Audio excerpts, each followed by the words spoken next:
বন্ধুরা, আমি অনিতা কিচেন চ্যানেলে আপনাদের স্বাগত। আজকে আমার রেসিপি হলো ঢ্যাঁড়স পোস্ত। ঢ্যাঁড়স পোস্তর জন্য আমি কড়াটা বসিয়ে দিয়েছি। কড়াটা গরম হয়ে গেছিলো। ঢ্যাঁড়সগুলো আমি হালকা ভেজে হালকা তেল দিয়ে শুধু এমনি নাড়িয়ে নেবো, যাতে ঢ্যাঁড়সের যে একটা ল্যালরে ভাব থাকে সেটা কেটে যাবে। ঢ্যাঁড়সটা হালকা ভাজা হয়ে গেছে, এবার নামিয়ে নেবো। এদিকে আমি মশলাটা বেটে নেবো, পোস্ত আর কাঁচা লঙ্কাটা বেটে নেবো। কড়াতে আমি তেল দিয়ে দিয়েছি। তেলটা গরম হয়ে গেছিলো। কেটে রাখা পেঁয়াজ আর কাঁচা লঙ্কা দিয়ে দিয়েছি। আমি এই তরকারিটার মধ্যে পেঁয়াজও ব্যবহার করছি। কেটে রাখা আলু দিয়ে দিয়েছি। আলুগুলো এভাবে লম্বা লম্বা কেটেছি। আলুটা আমার ভাজা ভাজা হয়ে গেছে।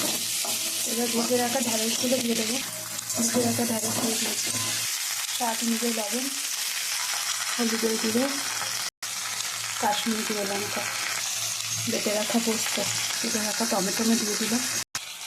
গ্যাসটা সিমে রেখে সবজিটাকে ভালো করে ভেজে ভেজে করবো। এখানে জলটা আমি খুব সামান্য পরিমাণে ব্যবহার করবো, তার জন্য ভালো করে ভেজে ভেজে গ্যাসটা সিমে রেখে সবজিটা বানাতে হবে। ভালো করে তরকারিটা কষানো হয়ে গেছে, দেখুন তেলও ছেড়ে দিয়েছে আর আলুটাও প্রায় সেদ্ধ হয়ে এসছে।